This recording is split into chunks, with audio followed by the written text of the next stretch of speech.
हाय dears, कैसे आप सभी। आई होप आप सभी खुश होंगे, अपने ऑरा को लॉक कर रहे होंगे और अपनी ट्विन फ्लेम जर्नी को पीसफुली आगे बढ़ा रहे होंगे। तो आज हम जानेंगे कि ट्विन फ्लेम्स सेपरेशन में होते हुए भी एक दूसरे को कैसे महसूस कर पाते हैं और कोई भी कम्युनिकेशन नहीं है फिर भी प्रेम की अविरल धारा कैसे बहती रहती है।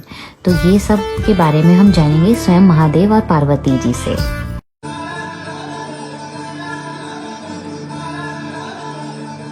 स्वामी, हम किस प्रकार से प्रकृति का रूप है और आप पुरुष के। और यदि ये सत्य है तो अनेकों वर्षों अलग रहने के पश्चात भी हम साथ कैसे हैं?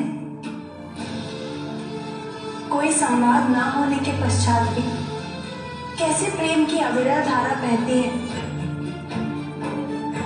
कैसे हम इस सृष्टि पे प्रेम के उद्गम बने रहे हैं?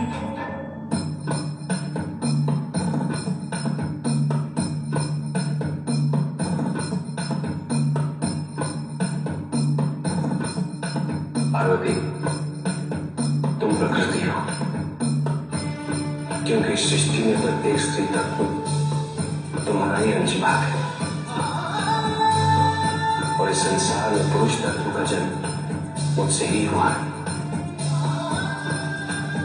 एक साथ नहीं रहने के पश्चात हमारे तत्व सृजनात्मक भाव में इस संसार में विविध रूप में उपस्थित है। उदाहरण स्वरूप प्रेम पिपासा की ललक और पक्षियों का कलरव हमारे तत्वों का प्रत्यक्ष होना ही तो है। उनकी सामूहिक उड़ान की तृप्ति का कारण हमारे तत्व ही तो है।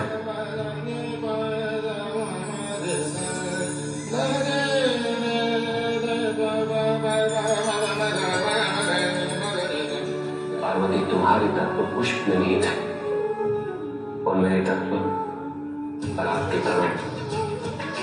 इनके मिलन से जो सुगंध उत्पन्न होती है उसका आधार प्रेम ही तो है।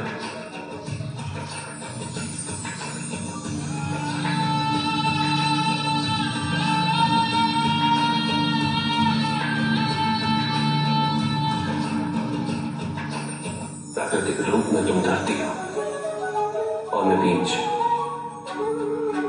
इनके समागम से धरती के गर्भ से जो अंकुर उत्पन्न होता है तो हमारा प्रेम ही तो है।